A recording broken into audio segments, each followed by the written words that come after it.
여러분 모두 축복합니다. 2024년 송년주일 2부 예배를 하나님께 올려드립니다. 경건한 마음으로 다 일어나셔서 임내송 찬양합니다.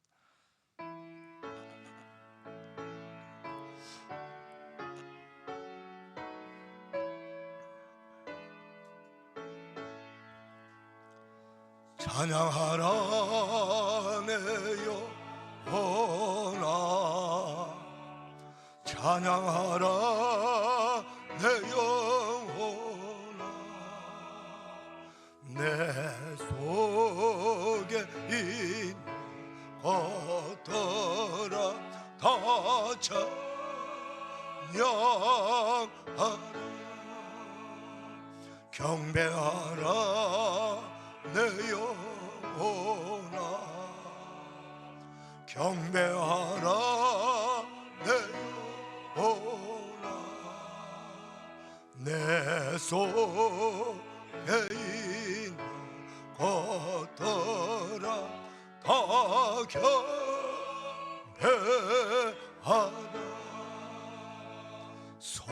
송축하라 내 영혼아, 송축하라 내 영혼아, 내 속에 있는 것들아 다 송축하라. 내 영혼아 여호와를 송축하라. 내 속에 있는 것들아 다 그의 거룩한 이름을 송축하라. 내 영혼아 여호와를 송축하며 그 모든 은택을 잊지 말지어다. 저가 내 모든 죄악을 사하시며 내 모든 병을 고치시며 내 생명을 밤이라서 속량하시고 인자와 긍휼로 관을 씌우시며 좋은 것으로 내 소원을 만족하게 하사 내 청춘으로 독수리같이 새롭게 하시는도다. 아멘. 영광과 존귀와 찬송을 영원토록 받으시기 합당하신 성삼위 하나님, 2024년 이 한 해 동안도 하나님의 은혜가 넘치고 넘쳐나이다. 오늘까지도 저희들을 돌봐주시고 은혜로 인도하시었어 이 마지막 송년주일 예배까지 잘 드릴 수 있도록 인도해 주셨습니다. 아버지께서 베푸신 놀라운 구원의 은혜와 돌보심의 은혜와 지켜주심의 은혜가 너무나도 많습니다. 하나님 아버지, 그 모든 은혜를 기억하며 감사하며 예배하는 우리 모든 예배자들 되게 하옵소서. 오직 하나님께만 영광을 올려드리고 베풀어 주시는 놀라운 은혜를 기대하며 감사하며 예배함으로 오늘 예배를 통해서도 큰 은혜 받게 하옵소서. 예수님의 이름으로 기원하옵나이다. 아멘. 사도신경으로 우리 신앙을 고백합니다. 나는 전능하신 아버지 하나님 천지의 창조주를 믿습니다. 나는 그의 일하신 아들 우리 주 예수 그리스도를 믿습니다. 그는 성령으로 잉태되어 동정녀 마리아에게 나시고 본디어 빌라도에게 고난을 받아 십자가에 못 박혀 죽으시고 장사된 지 사흘 만에 죽은 자 가운데서 다시 살아나셨으며 하늘에 오르시어 전능하신 아버지 하나님 우편에 앉아 계시다가 거기로부터 살아있는 자와 죽은 자를 심판하러 오십니다. 나는 성령을 믿으며 거룩한 공교회와 성도의 교제와 죄를 용서받는 것과 몸의 부활과 영생을 믿습니다. 아멘. 찬송가 176장입니다.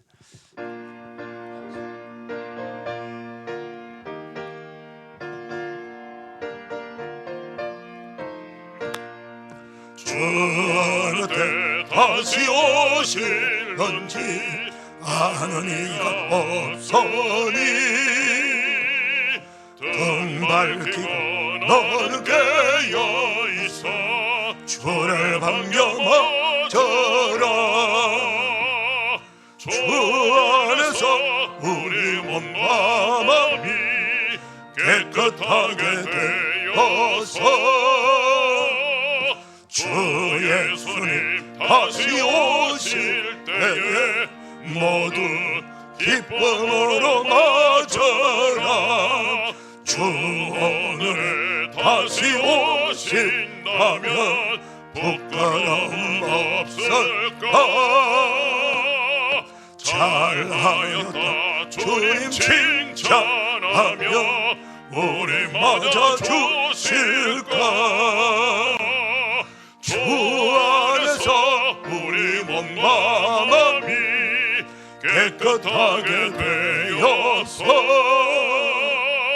주 예수님 다시 오실 때에 모두 기쁨으로 맞아라.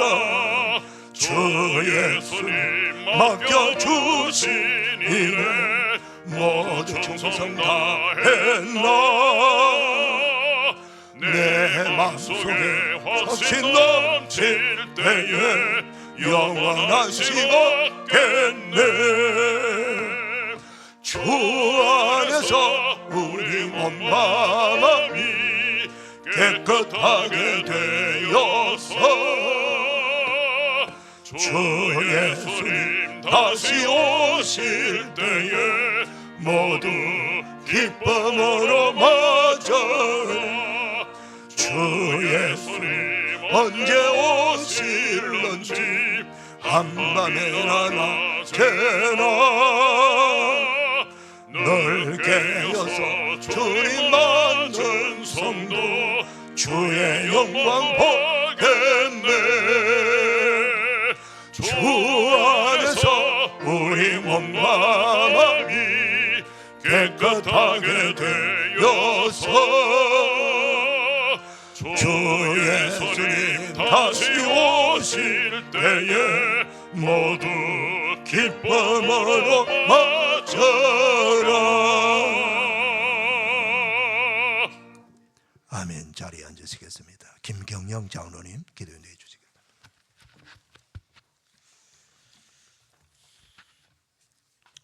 사랑과 은혜가 풍성하신 하나님 아버지, 지금까지 우리를 은혜 가운데 인도하여 주시고 12월 송년주일 예배로 주님 전에 함께 모여 예배하게 하시니 감사드립니다. 올 한 해도 변함없이 저희를 지키시고 한 걸음 한 걸음 인도하신 주님의 은혜를 기억하며 우리의 마음과 정성을 다해 주님께 드리는 기쁨의 예배가 되게 성령님 인도하여 주시옵소서. 지난 한 해의 발자취를 돌아보며 매 순간 함께 하신 주님의 크신 손길을 기억합니다. 돌아보면 부끄러운 모습이 너무 많았음을 고백합니다.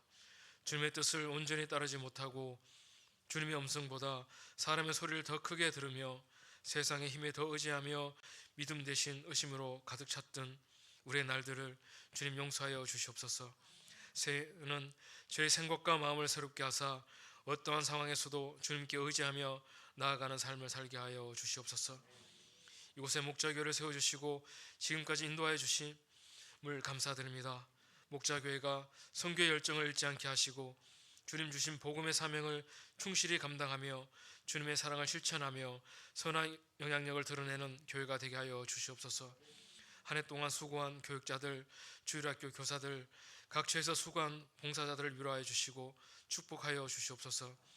맡은 자리에서 충실히 살아가며 삶의 모든 순간마다 주님의 뜻에 귀 기울이며 주님께서 주신 시간과 재능, 물질을 주님의 영광을 위해 사용할 수 있는 믿음을 더하여 주시옵소서. 목자교회 성도들 가정마다 주님의 그 크신 은혜로 주님 함께 하시길 원합니다. 가정이 평안하게 하시고 건강에 축복을 주시고 물질로도 어려움 당하지 않도록 주님 역사해 주옵소서. 목자교회 모든 성도들이 말씀과 기도로 성장하며 세상 속에서 빛과 소금의 역할을 다하며 살아가게 하여 주시옵소서. 자녀들에게도 복을 주사 어느 곳에 있든지 예배의 자리를 소중히 여기며 주님과 동행하며 믿음으로 승리하는 삶을 살게 하여 주시옵소서. 이 나라가 주님의 공의와 정의로 세워지는 나라가 되기를 소망합니다. 경제적 어려움과 사회적 혼란 속에서도 저희가 주님을 바라보며 소망을 잃지 않게 하옵시고 위기의 순간에도 주님께서 지켜주시고 인도해 주실 것을 신뢰하며 더욱 믿음으로 나아가는 이 나라 국민이 되게 하여 주시옵소서. 한 해 동안 낯선 땅에서 주님의 말씀을 전하고 주님의 사랑을 나누는 선교사들의 헌신을 기억하시고 축복하여 주옵소서. 복음이 많은 이들의 심령 속에 심게 하시고 그 땅에 주님의 나라가 세워지게 하옵소서. 그들이 어려움 속에서도 담대히 복음을 전하게 하시며 모든 상황에서 성령의 능력으로 충만하게 하옵소서. 이 시간 단위에 서신 담임 목사님에게 영육간의 강건함을 주시고 성령님께서 친히 역사하여 주시사 선포되는 말씀에 힘입어 우리의 상한 심령이 회복되고 샘을 얻는 복된 시간이 되게 하여 주시옵소서. 주님께 드려지는 목자 승가대의 찬양을 기뻐 받아 주시옵시고 한 해 동안 주님의 몸된 교회를 위해 수고하고 헌신한 모든 손길들을 기억하사 주님의 크신 은혜와 축복이 이들의 삶에 가득 넘쳐나게 하여 주시옵소서. 우리를 구원하여 주신 예수 그리스도 이름으로 기도드립니다.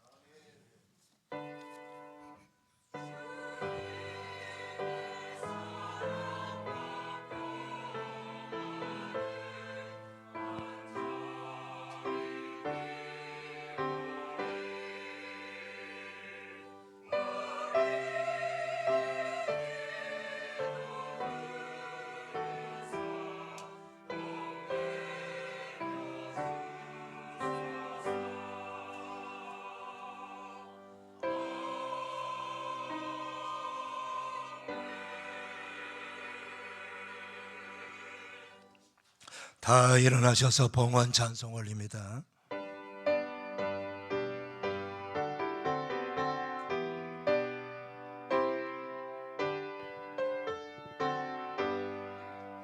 주 예수 이름 높이여 다 찬양하여라.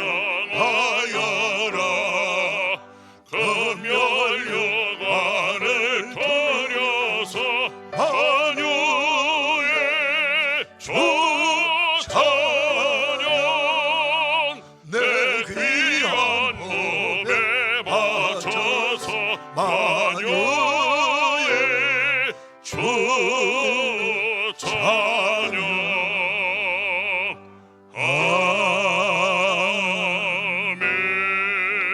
아멘. 자리에 앉으시겠습니다. 준비하신 예물 하나님께 봉헌합니다. 사랑하면 찬바람 불어오는 계절도 춥지 않습니다. 사랑하면 지금 내 곁에 그 누구 없어도 외롭지 않습니다.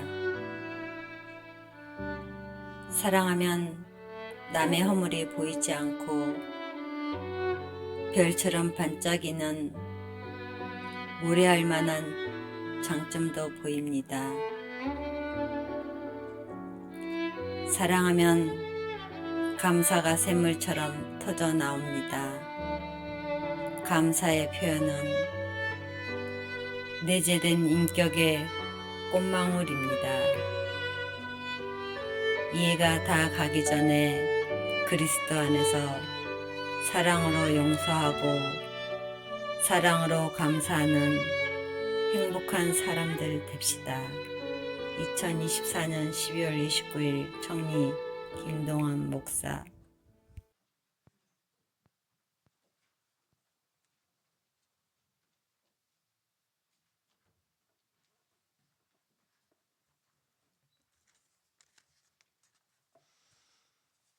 하나님 아버지 감사합니다. 송년주일 2부 예배 드리는 사랑하는 성도님들 마음과 뜻과 정성과 우리 아버지 앞에 기쁨으로 감사함으로 믿음으로 자원함으로 예물 올려드립니다. 아버지 하나님 기쁘시게 받아오셔서 영광을 거두어 주시고 하늘 보좌에 올리셔서 하늘 상급과 면류관 되게 하옵소서.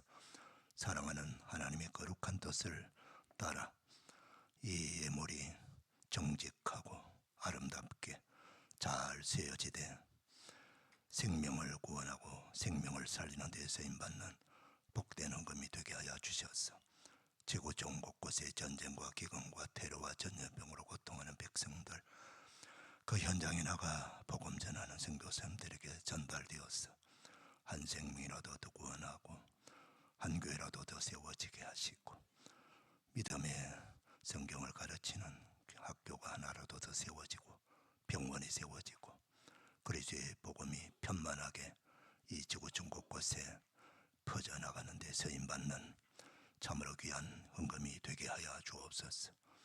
아버지 하나님 우리의 교회 주변에도 구원받아야 될 백성들이 너무나도 많습니다.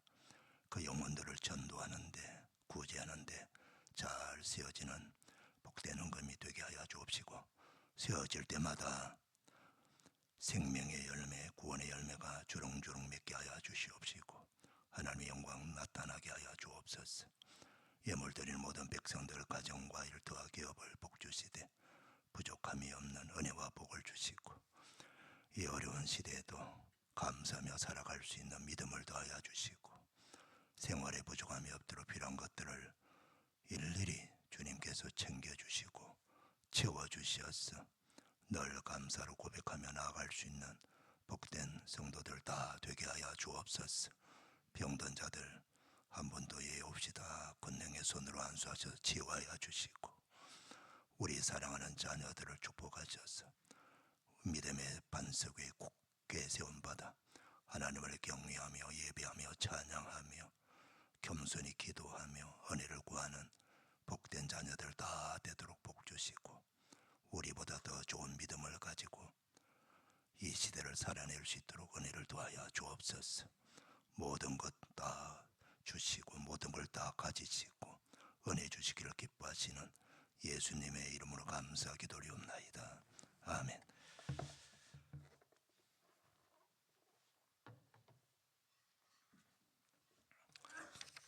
우리 주보 보시면서 교회 소식 전합니다. 먼저 우리 12월 캠페인 하겠습니다. 오른손. 예수 그리스도는 최고의 성탄 선물이요 완전한 구원입니다.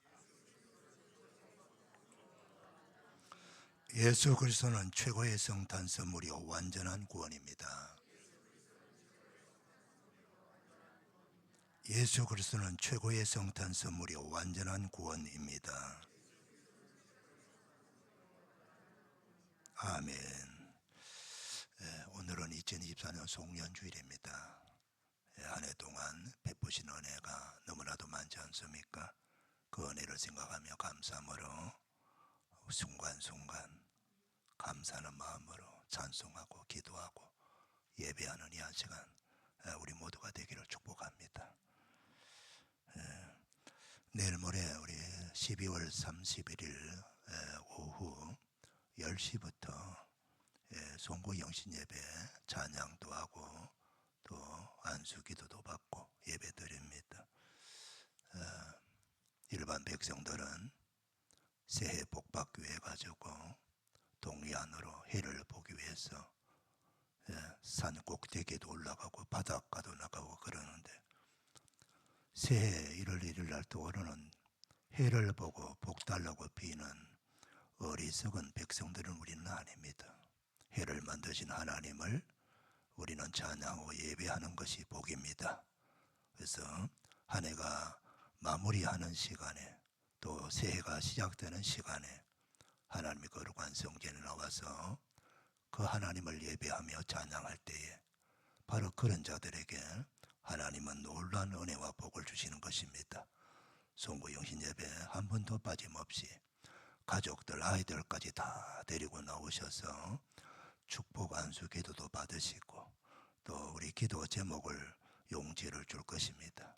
기도 제목에 기도를 한 5가지 정도 꼭 응답받아야 될 기도 소원을 적으시고 가족 이름 다 적으셔서 강단에 나오셔서 기도 제목 내는 순서대로 번호를 매겨가지고 그렇게 안수 기도할 겁니다.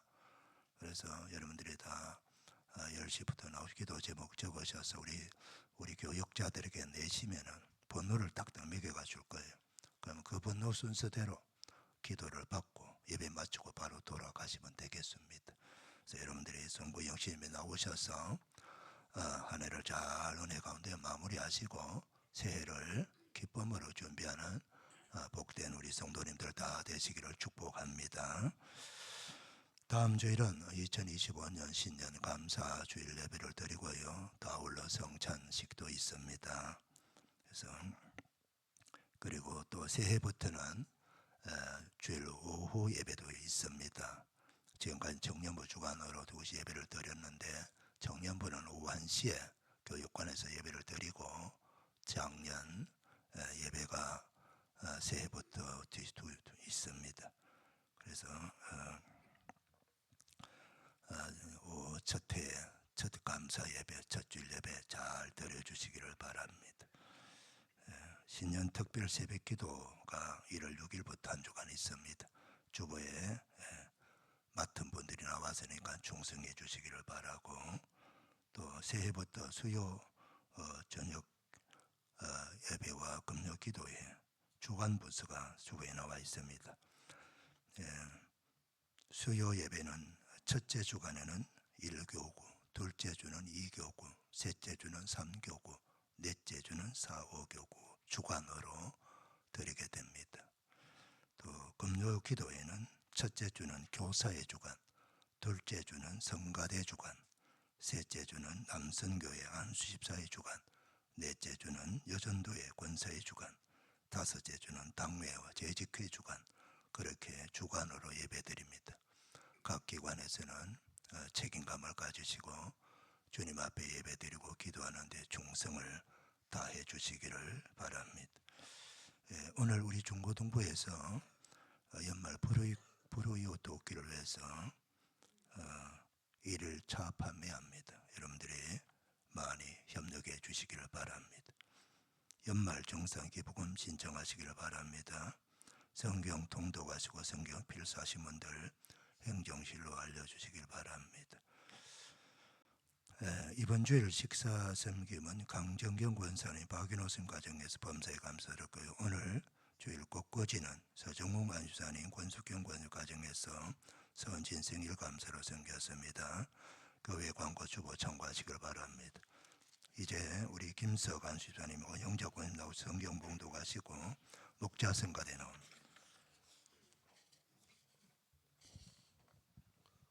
오늘 하나님의 말씀은 히브리서 4장 12절에서 16절 말씀입니다. 히브리서 4장 12절에서 16절 말씀입니다. 하나님의 말씀은 살아있고 활력이 있어 좌우의 날선 어떤 검보다도 예리하여 혼과 영과 및 관절과 골수를 찔러 쪼개기까지 하며 또 마음의 생각과 뜻을 판단하나니 지으신 것이 하나도 그 앞에 나타나지 않음이 없고 우리의 결산을 받으실 이에 눈 앞에 만물이 벌거벗은 것 같이 드러나느니라. 그러므로 우리에게 큰 대제사장이 계시니 승천하신 이 곧 하나님의 아들 예수시라. 우리가 믿는 도리를 굳게 잡을지어다. 우리에게 있는 대제사장은 우리의 연약함을 동정하지 못하실 이가 아니요 모든 일에 우리와 똑같이 시험을 받으신 이로되 죄는 없으시니라. 그러므로 우리는 긍휼하심을 받고 때를 따라 돕는 은혜를 얻기 위하여 은혜의 보좌 앞에 담대히 나아갈 것이니라. 아멘. 이 말씀의 축복 받으시기를 바랍니다. 성가대 찬양 올립니다.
힘차게 박수하십시다. 축복합니다.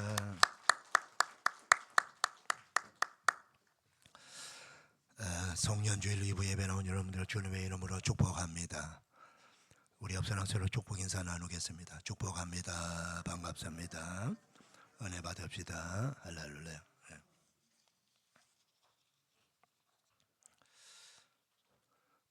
우리 사람들이 이 땅에 태어나서 죽을 때까지 가르쳐서 삶을 인생이라고 그래요. 인생. 우리의 삶이라는 뜻입니다. 사람의 삶, 인생. 그리고 우리의 인생은 한 번의 삶밖에 없습니다. 그래서 일생을 살아간다. 일생이라고 그러죠. 그래서 한 번밖에 살아가지 못하는 우리 일생을 살아가는 우리 모든 사람들, 그 누구도 예외 없이 다 오래오래 건강하게 살아가고 싶은 마음 있습니다.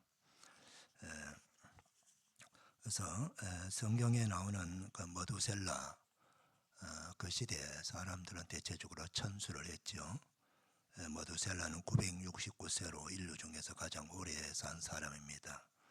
지금 우리 시대 사람들이 생각할 때는 상상도 할 수 없는 그런 장수를 했던 사람들입니다. 그런데 그 후의 역사를 보게 되면은 참 우리 인류의 수명이 짧아도 너무 짧구나 하는 것을 볼 수가 있습니다. 특별히 가진 것이 많고 누릴 것이 많은 사람들은 더 오래 살고 싶지 않겠습니까? 로마 황제들의 제가 평균 수명을 보니까 40세입니다. 그런데 로마 황제로 즉위해가지고 1년 만에 그 첫 해에 비명 행사한 황제가 62%입니다. 3분의 2죠. 모든 걸 다 누리고 제국 전 세계를 다스리는 그 권력을 가진 그 황제가 40세도 못 살고 비명 행사하는 그런 기가 막힌 인생을 살아가고 있었습니다. 중국의 진시 황제 기원전 221년 그때부터 청나라가 멸망할 때까지 중국의 황제 수가 557명인데 그 557명 황제가 평균 수명이 40세입니다. 40을 넘기지 못하는 것입니다. 우리 조선시대 왕들의 평균 수명도 역시 46세밖에 되지 않습니다.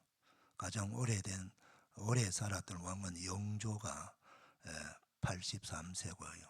60세 넘은 왕이 20%밖에 되지 않는다고 기록하고 있습니다. 알렉산더 대왕도 우리가 잘 알아서 전 세계를 정복해놓고 나이 33세에 요절했습니다. 그것도 목에 몰려 죽었습니다.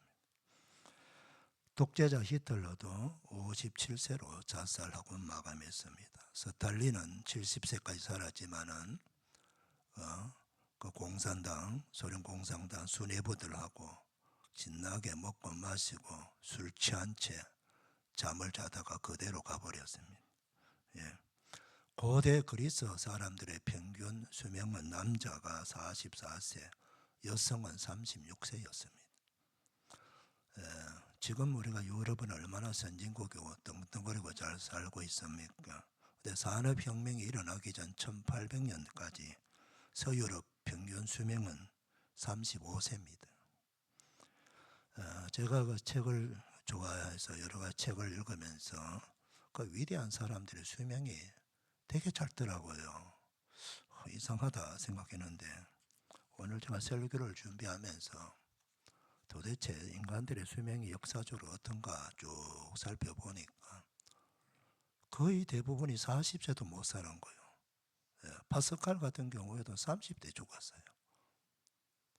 우리가 많은 것을 이루고 뭐 오래오래 잘 살았다, 건강하게 살았다 싶지만 너무 짧은 인생이지요. 지금 우리가 볼 때 30세, 40세는 청년 아닙니까? 결혼도 안 한 청년들이 많아요. 그런데 그 나이에 이미 벌써 인생을 마치는 겁니다. 그래서 그 시대 사람들은 10대 후반에 다 결혼을 하고 40대가 되면 할아버지 할머니가 되는 거예요. 왜? 그때까지밖에 살지를 못하니까. 그러고 보면은 우리나라도 60세, 만 60세요. 환갑잔치 하지 않습니까? 회갑. 그러니까 환갑을 넘기지 못하는 사람들이 너무 많아요. 많은데 그때까지 산 것이 너무 큰 축복이라 해가지고 그 환갑잔치를 어마어마하게 크게 하는 거예요. 자식들이 와서 우리 부모님 환갑잔치 합니다. 예. 그래서 엄청나게 큰 잔치를 하지요. 근데 요즘은 환갑잔치 안 합니다. 예. 칠순잔치도 잘 안 합니다. 지금 우리 뭐 전세가 지금도 마찬가지예요. 지금도 가난한 나라 백성들의 수명은 짧습니다. 그런데 우리나라가 지금 최선진국, 가장 음식 문화가 좋고 그리고 시설이 잘 돼 있고 복지세 혜택이 잘 돼 있기 때문에 세계 최고의 우리가 선진국입니다. 그래서 우리나라 국민들의 수명이 지금 거의 80이 넘어가고 있지 않습니까? 그래서 그건 우리에게는 큰 축복입니다. 어쨌든 간에 그래 봐야 다 100세 미만에 우리가 다 죽습니다. 전 100세 사신 분들 좀 본 적 있는데 생명만 연장해 침대에서 20년을 보내는 분도 계세요. 예. 그러니까 수명만 단순히 길다고 해갖고 그게 복이 되는 건 아니에요. 그래서 건강하게 살고 평안을 누리며 사는 것이 진정한 복이에요. 성경에서 그렇게 말씀하고 있습니다. 잠언 3장 1절 2절 말씀을 제가 읽어드리겠습니다. 내 아들아 나의 법을 잊어버리지 말라. 내 마음으로 나의 명령을 지키라. 그리하면 그것이 너가 장수하여 많은 해를 누리게 하며 평강을 더하게 하리라. 예. 장수하여 많은 해를 누리되 오래오래 살되 평강을 더해 주시는 것이 하나님을 경외하는 백성에 주시는 하나님의 축복이라고 성경은 말씀하고 있는 것입니다. 사랑하는 여러분, 모두가 이 말씀의 축복을 다 받아 누리는 성도들 되기를 축복합니다. 예. 우리 하나님은 인생을 결산하신 분이라고 말씀하고 있습니다. 예. 회사나 관공서 또는 여러 가지 기관, 조합, 우리 교회까지도 마찬가지입니다. 연말이 되면은 다 결산을 하게 되지요. 결산하게 됩니다. 그래서 그 결산하는 감사실 또는 감사부, 감사과가 다 있습니다. 그래서 감사하는 그 부서에서는 그것만 하는 거예요. 연말돼서.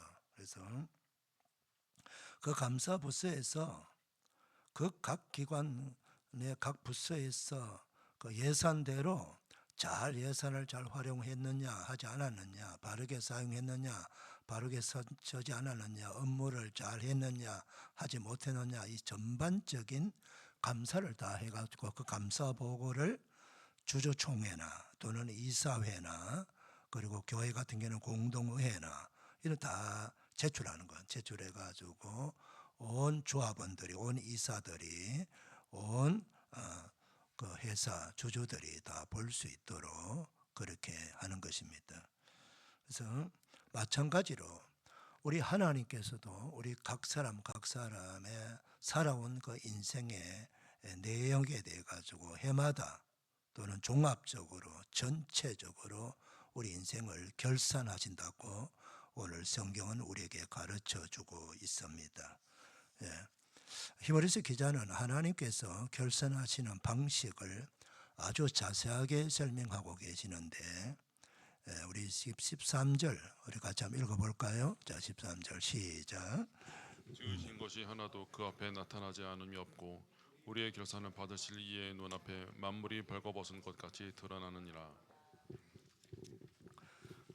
지으신 것이 우리 하나님은 창조주십니다. 하나님 외에 이 땅에 존재하는 모든 것들은 피조물입니다. 그 피조물 중에서 가장 핵심적인 피조물, 중요한 피조물이 바로 하나님의 형상대로 지음받은 사람들입니다. 하나님께서 사람들에게 어떻게 살아야 될 것인가를 이미 성경에서 말씀해 주셨습니다. 그래서 우리가 살아온 내용에 대해서 하나님은 우리에게 자유의지를 주셨기 때문에 우리가 계획하고 생각한 대로 마음대로 살아라는 겁니다. 그러나 삶의 내용에 대한 책임은 묻겠다는 겁니다. 결산하시겠다는 겁니다. 너가 마음대로 살아라는 겁니다. 살고 싶은 대로 살아라는 겁니다. 그러나 결산하시겠다는 겁니다. 마지막 내 인생이 어떻게 살아나야 되겠어 하나님께서 묻겠다는 것입니다.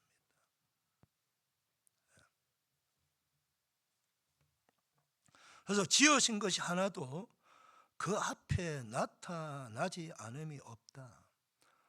하나님 앞에서 숨을 곳이 없다는 겁니다.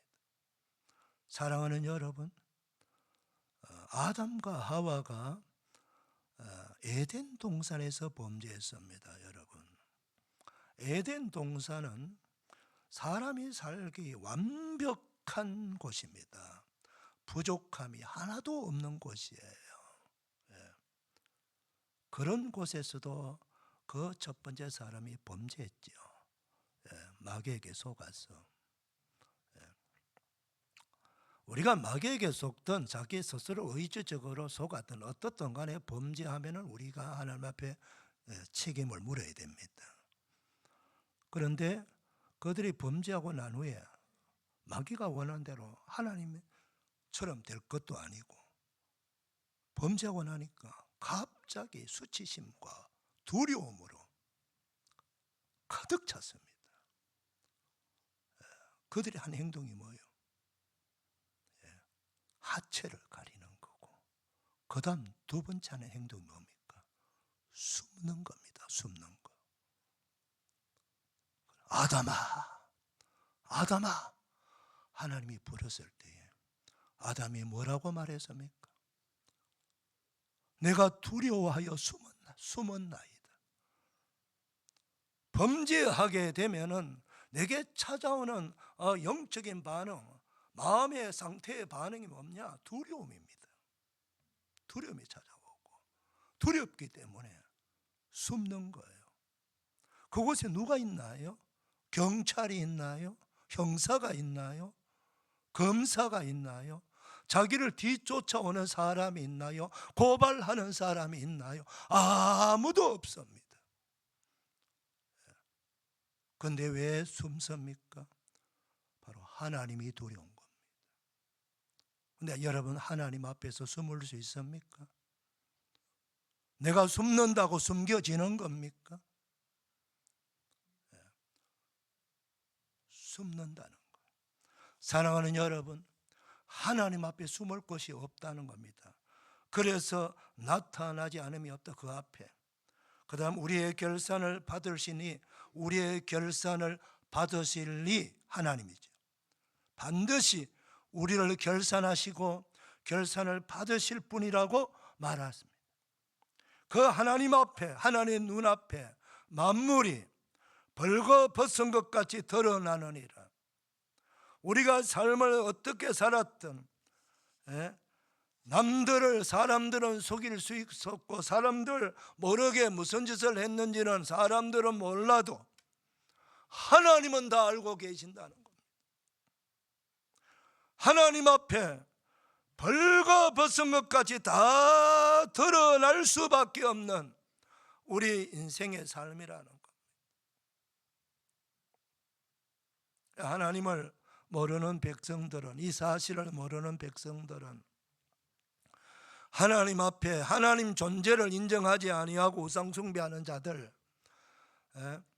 무신론자들, 이런 자들은 살아있을 때 하나님을 대적하고 욕하고 비방하고 자신이 가지고 있는 그 조그마한 그 권력을 가지고, 그 조그마한 재물을 가지고, 저 작은 그 지식을 가지고, 그 작은 경험을 가지고 세상에서 어깨에 힘주고 살아왔지만은, 다른 사람들 멸시하고 교만하게 살아왔지만은 하나님 앞에서는 통하지 않는다는 겁니다. 그렇기 때문에 성경은 말씀합니다. 하나님 모르고 살아간 인생은 금수와 같다 그랬어요. 짐승보다 못하다 그랬어요. 그런데 저와 여러분은 하나님을 알게 된 것이 복입니다. 성경을 하나님의 말씀으로 알고 믿게 되는 것이 복이고, 그리고 우리가 성경을 읽기 때문에 오늘 본문의 말씀처럼 하나님은 결산을 하시는 분이라는 걸 알고 있기 때문에 우리가 결산을 미리 준비할 수 있는 사람이 된 것이 축복이에요. 준비하지 않은 그 결산을 맞이하면 그대로 내가 다 책임을 당해야 돼요. 근데 준비를 하게 되면은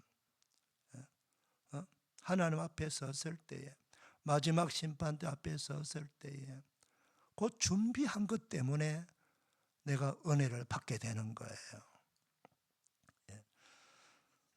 자, 오늘 하나님 앞에 결산 받기 전에 무엇을 준비해야 되는지 세 가지를 말씀합니다. 첫 번째로는 회개입니다. 하나님 심판대 앞에 서기 전에 우리의 살아왔던 모든 삶의 내용들, 하나님 앞에 범죄하고 말씀을 떠난 죄, 마음으로, 생각으로, 입술로, 행동으로, 삶으로 범죄한 모든 우리의 죄와 허물을 하나님 앞에 남김없이 회개해야 됩니다. 근데 참 감사한 것은 우리 하나님 믿는 백성들은, 하나님을 안 믿는 사람들은 첫 번째 회개가 예수님을 믿는 게 회개예요. 그리고 우리 예수 믿는 사람들은 또 예수 믿는 것 때문에 우리가 무슨 짓을 해도 되는 게 아니에요. 회개는, 예수 안 믿는 사람의 근본적 회개는 자신의 모든 삶을 내려놓고 구주 예수 그리스도를 나의 구주로 믿고 영접하는 것입니다. 그것이 본질적인 회개고요. 그 회개하고 예수 믿는 사람들은 하나님과의 관계가 하나님을 아버지라 부를 수 있고 하나님의 자녀가 되는 부자 관계가 되는 거예요. 그래서 우리를 하나님을 아버지라고 부를 수 있는 거예요. 이게 얼마나 큰 축복입니까, 여러분? 그런데 부자 관계 되었다 할지라도 그 자체가 엄청난 은혜인데, 하나님을 아버지라 부르면서 부자 관계 됐으면 그 아버지로부터 주시는 풍성한 은혜를 계속 우리가 받아 누려야 되는 겁니다. 그런데 그 하나님을 아버지와 관계가 되었음에도 불구하고 범죄해가지고 아버지의 말씀을 어긋나게 하고 불순종하고 거역하고 살아가게 되면은 하나님 앞에 회개하고 자신이 어떤 죄를 지었다고 하나님 앞에 와서 고백하고 자백하며 용서를 구하지 아니하고 죄를 품고 그대로 살고 있으면은 그 아버지가 죄를 지은지 안 지은지 모르겠습니까? 예. 하나님이 모르는 게 있습니까, 여러분? 다 알고 계세요. 그럼 관계가 안 좋아져요.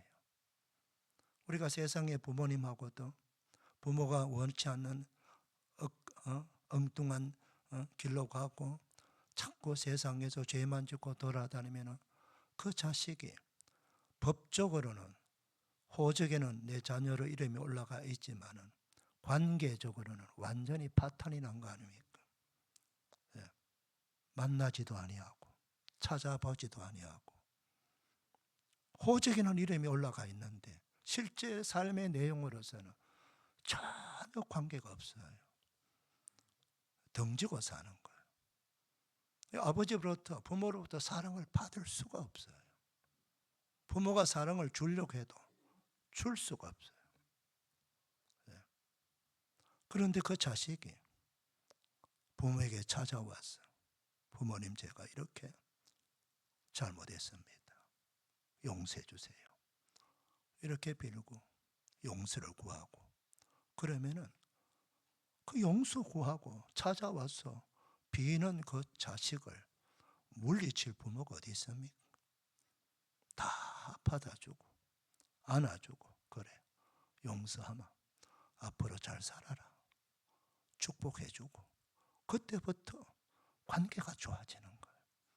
관계가 좋아지고 또 아버지 주머니가 열리고 자식에게 주고 싶은 거 사실상 부모는 자녀에게 다 주고 싶어도 더 주고 싶은 게 부모 마음 아닙니까? 예. 원한다면 생명까지도 주고 싶은 게 부모 마음이에요.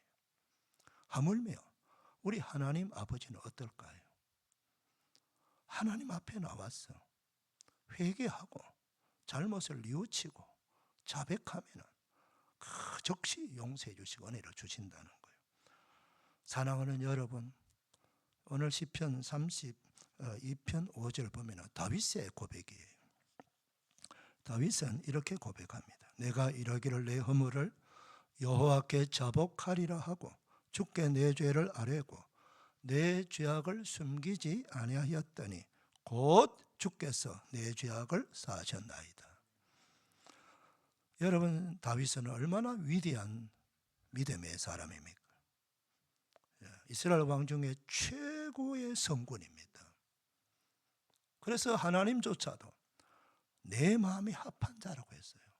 하나님 마음에 합한 자라고 하나님이 직접 말씀하신 사람은 다윗밖에 없습니다, 여러분.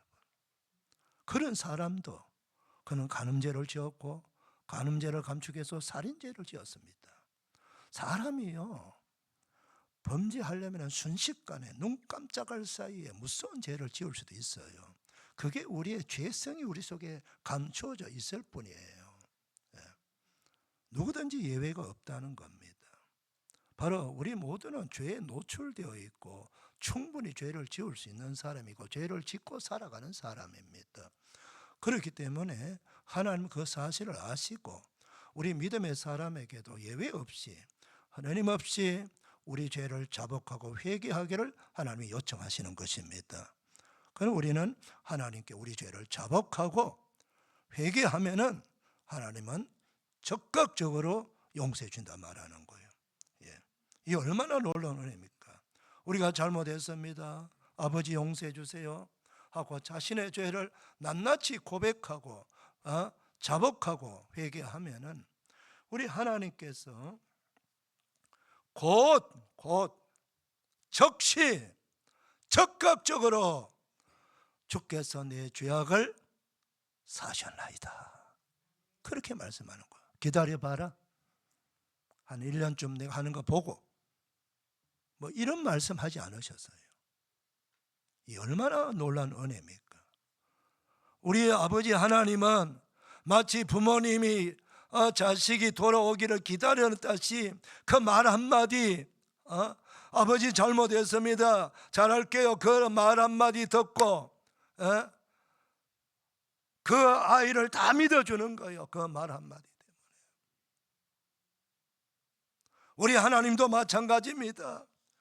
끊임없이 우리가 반복적 죄를 짓고 우리가 잘못하고 있어도 하나님 앞에 나와서 아버지 하나님 제가 잘못했습니다. 내 죄를 아버지께서 아시고 내가 압니다. 나의 죄 나의 허물을 용서해 주세요 라고 주님 앞에 나왔어. 참으로 상하고 통회하는 심령을 가지고 우리가 회개하게 되면 우리 하나님께서 즉시 내 죄악을 사하신다고 말씀하시는 것입니다. 그래서 예수님께서 산상설교 하실 때도 두 번째 말씀은 팔복 중에서 애통하는 자는 복이 있나니 그들이 위로를 받을 것이라. 무엇에 대해서 애통하는 것?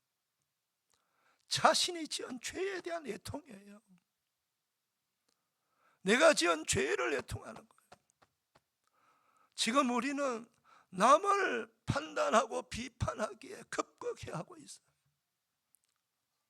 두 눈을 부릅뜨고 흠집이 없는가, 그 흠이 없는가 찾으려고 현미경을 들고 그 죄를 찾아내려고 하고 있어요. 우리 주님은 뭐라고 말씀할까? 내 눈에 들보를 먼저 봐라. 남을 향한 비판이 아니고 자신을 바라보는 성찰이 필요한 겁니다. 나는 그 사람보다 더 큰 죄를 가지고 있는데 끊임없이 자신은 의인인 척, 자신은 아무 죄도 없는 척 척척하면서 비난하고 비판하고 있어요. 그것은 우리가 지은 죄값에 더 붙이는 죄고, 우리가 하나님의 자리에 하나님만이 판단할 수 있고 하나님만이 심판할 수 있는 그 자리에서는 무서운 죄를 지을 수도 있다는 것입니다. 그런가 하면은 요한계시록 7교회를 소개할 때 첫 번째 에베소 교회, 완벽한 조직과 그리고 신앙의 자세와 태도 잘 갖춘 교회가 에베소 교회입니다. 그런데 그 에베소 교회 이단도 잘 대처하고 있고 신앙생활도 잘하고 있고 조직도 잘 되어 있고 잘 굴러가는 교회예요. 그런데 거기서 뭐라고 말씀합니까? 무서운 말씀하고 계세요. 너희 첫사랑을 잃어버렸느니라. 나에 대한 첫사랑을 잃어버렸다. 그러므로 어디서 떨어졌는지를 생각하고 회개하여 처음 행위를 가지라. 만일 그리하지 아니하고 회개하지 아니하면 내가 내게 가서 내 촛대를 그 자리에서 옮기리라. 여러분, 우리가 믿는 예수님이 촛대를 옮기는 것, 촛대를 옮겨버리겠다. 이거 가장 무서운 재앙이에요. 가장 무서운 심판이에요.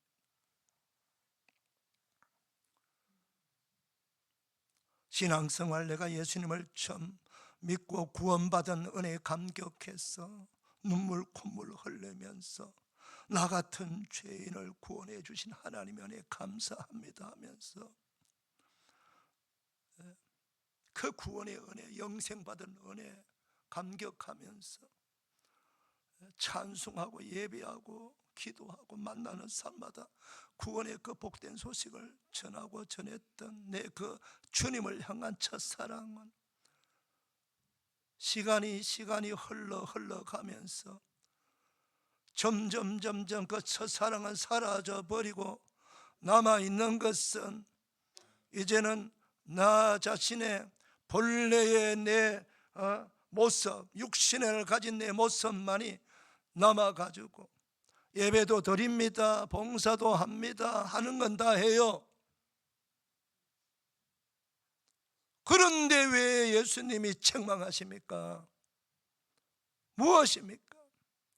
몸만 왔다 갔다는 요즘 말로 매너러짐에 빠진 그런 신앙인이 되어버렸다는 것입니다. 껍데기만 왔다 갔다는 겁니다.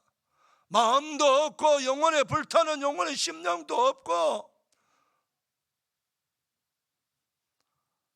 구원의 감격도 없고 기쁨도 없고 그걸 회개하라는 거예요. 첫사랑이 잃어버린 것을 도로 찾으라는 거예요. 단단하게 내가 뭐 어떤 작은 죄 한 가지 지은 거 그거 회개하는 거 아주 회개 간단한 애가 아니에요. 우리 예수님이 원하시는 그 본질적인 회개가 무엇냐? 첫사랑을 잃어버린 회개예요. 구원의 감격을 잃어버린 회개예요. 사랑하는 여러분, 구원의 감격이 없다면 구원해 주신 주님은 무엇이 됩니까? 우리 하나님 아버지는 떨리는 마음을 가지시고 결코 줄 수 없는 하나님의 독생자들을 우리를 구원하시기 위해서 사람으로 보내주신 날이 바로 지난주 성탄절 아닙니까? 뭐 떡 하나 주듯이 짙게 줄 수 있는 그 독생자입니까? 그게 아니지 않습니까? 사랑하는 여러분, 노아 홍수 심판되는 노아 가족 8명을 제외하고는 하나님께서는 전 인류를 심판하셨습니다. 모세에게 말씀하셨습니다. 내가 말 안 듣는 이 백성을 전부 멸망하고 너로 말미암아 새로 시작하겠다고 했습니다. 하나님, 사랑하는 여러분, 하나님은 권위의 하나님이십니다. 하나님은 전능하신 하나님이십니다. 하나님이 마음만 먹으신다면 우리 모두를 멸망시키시고 새로 시작하시는 하나님이십니다. 그 하나님을 우리는 두려워하지 않습니다. 모세가 금식하면서 기도했습니다. 하나님, 그리하시면 이방 사람들이 뭐라고 말하겠습니까? 사랑하는 여러분, 우리의 신앙생활 껍데기를 다 버려야 됩니다.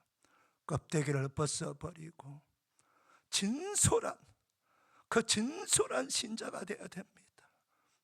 내 영혼이 춤을 추며 찬양하며 내 마음이 하나님을 기뻐하며 내 몸이 기쁨으로 하나님의 거룩한 성전을 향하여 나왔어 그 보좌에 계시는 전능하신 하나님을 바라보며 요한계시록에 말씀하시는 그 천군 천사와 화답하는 거룩한 예배자가 되어야 됩니다.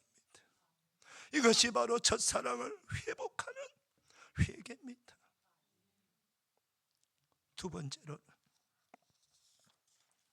14절 같이 읽겠습니다. 시작. 우리에게 큰 제사장이 계시나 승천하신 이 곧 하나님의 아들 예수라. 우리가 믿는 우리를 굳게 잡을지어다. 우리가 믿는 도리를 굳게 잡을지어다 말씀하고 있습니다.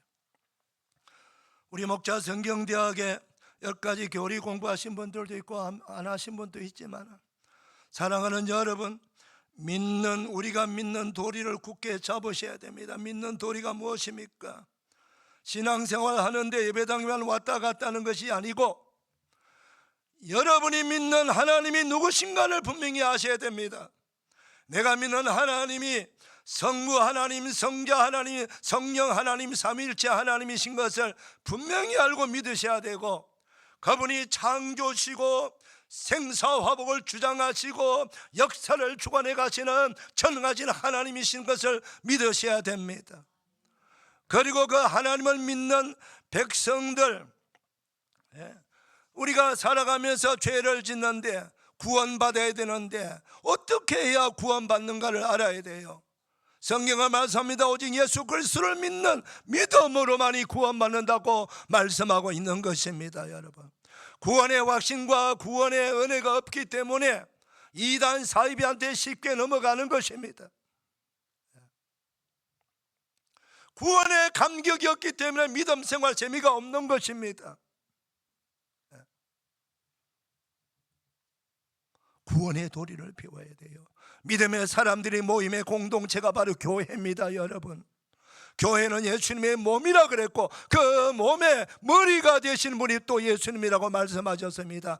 교회를 가볍게 여기면 안 되는 것입니다. 교회 공동체와야만이 구원의 감격이 있고, 왜 교회가 필요합니까? 나 혼자 신앙생활하기 어렵습니다. 여러분, 먼 길은 홀로 걸어갈 수가 없는 것입니다. 천국 가는 길 먼 길이에요. 외로운 길이에요. 고독한 길이에요. 길이 협착하고 힘든 길이라고 마태복음에서 말씀하고 있습니다. 그 어려운 길을 우리 홀로 걸어가면 다 믿으면서 탈락할 수 있기 때문에 교회 공동체를 만들고 함께 밀어주고 당겨주고 위로하고 격려하면서 함께 천국 가는 길 같이 가라는 것입니다. 여러분, 교회 공동체를 가볍게 끼지 마세요. 교회 와서 기도하고 예배하는 것입니다. 교회에 와서 서로 위로받고 격려받고 하는 것도 교회입니다. 여러분, 그리고 교회를 통해서 전도하고 선교하고 교회를 통해서 우리가 같이 신앙이 성장하게 되는 것입니다. 교회 와서 해야 될 일이 뭔지 가장 중요한 것이 예배입니다. 여러분, 예배 신앙을 가지셔야 된다는 거예요. 교회 와서 기도를 배우는 것입니다. 교회 와서 전도를 배우는 것입니다. 교회 와서 봉사를 배우는 것입니다. 교회 와서 이웃사랑도 배우고, 교회 와서 성경을 통해서 국가관도 배우는 것입니다. 세계관도 배우는 것입니다. 공의와 정의가 어떻게 행사되어져야 되는 것을 배우는 것입니다. 바로 교회입니다. 사랑하는 여러분, 그리고 우리 인생도 역사 속에도 종말이 있습니다. 내 개인의 종말도 있고 역사적 종말도 있습니다.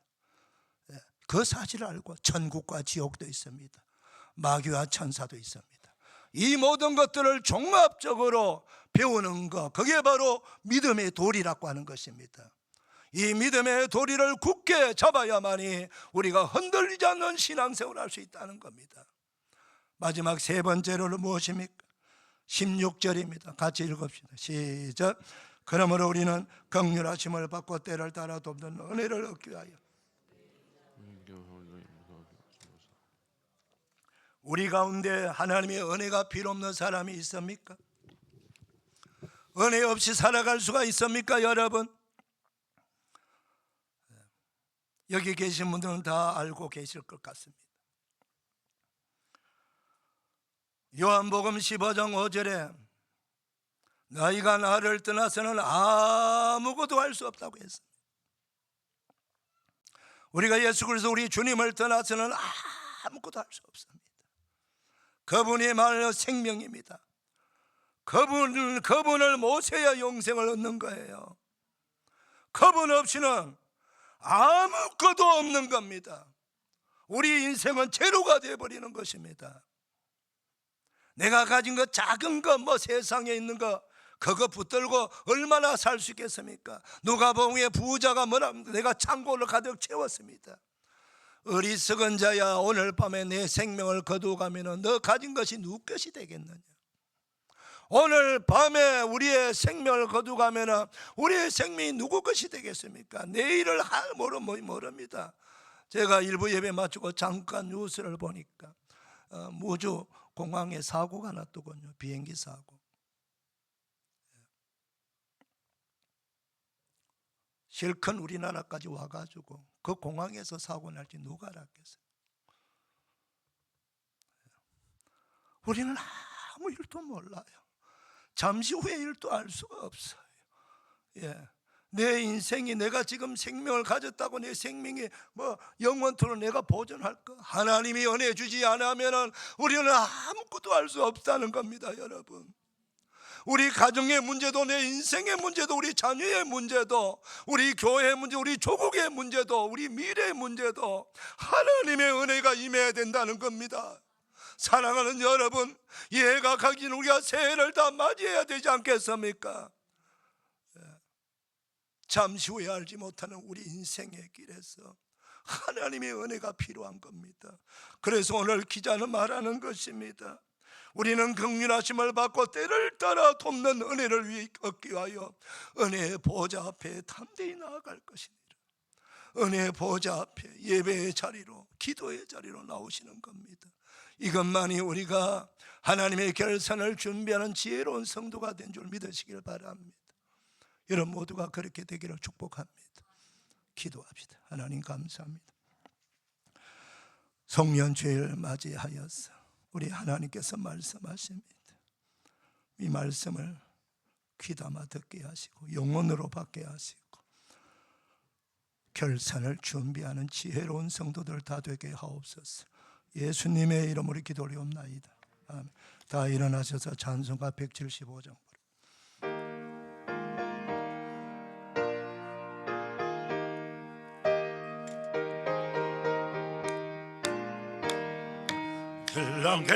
예수께서 다시 오실 때 밝은 등불 들고 나갈 준비 됐느냐? 그날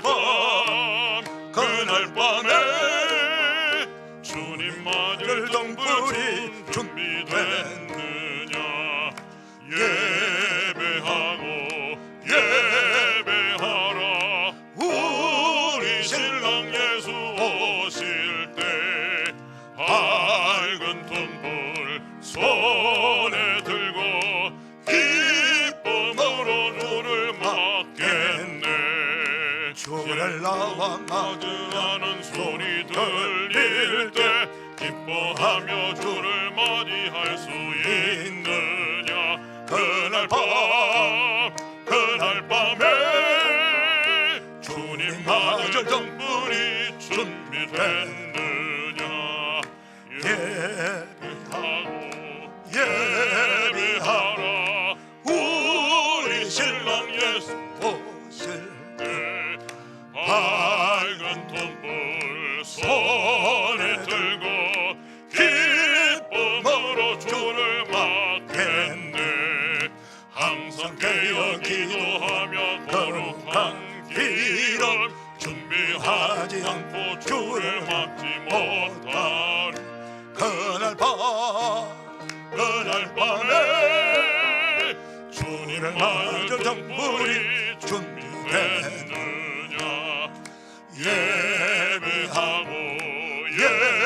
예배하라 우리 신랑 예수 오실 때 밝은 돈불 손에 들고 기쁨으로 주를 맞겠네. 그날 밤의 영화로운 혼인 잔치에 기뻐하며 할렐루야 찬송 부르리. 그날 밤에 주님 맞을 등불이 준비됐느냐. 예배하라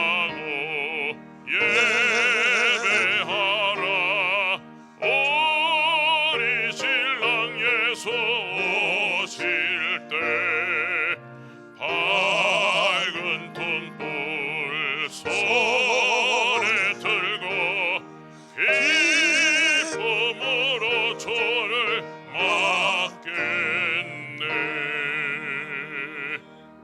할렐루야. 우리 하나님께 영광의 박수 올려드립시다. 할렐루야. 우리 옆 사람 축복하십시다. 축복합니다. 네, 받았습니다. 감사합니다. 우리 한 번 더 인사하겠습니다. 축복합니다. 송구 영신 예배 때 만납시다. 인사 시작. 축복합니다. 송구 영신 예배 때 만납시다. 기도하겠습니다. 이제는 우리 구주 예수 그리스도의 은혜와 하나님 아버지의 청량할 수 없는 사랑과 성령님의 감동, 위로, 격려, 축복, 치유하심이 송년주일 2부 예배나와 예배하는 주의 사랑 모든 백성들 우리 위에 가정의 삶의 자리 위에 기도하는 소원 위에 우리 조국 대한민국 위에 세계 온 세상 나가 복음 전파하는 선교사들과 현장 위에 병생에 있는 환우들, 군에 가 있는 자식들, 해외 지방에 있는 우리 성도들 위에 특별히 저 북한의 고통당한 동포들 위해 억류된 우리 선교사들과 목사님들 위해 그 가족들 위해 오늘 말씀의 축복, 기도의 축복 그대로 다 이루어지기를 축원하옵나이다. 아멘.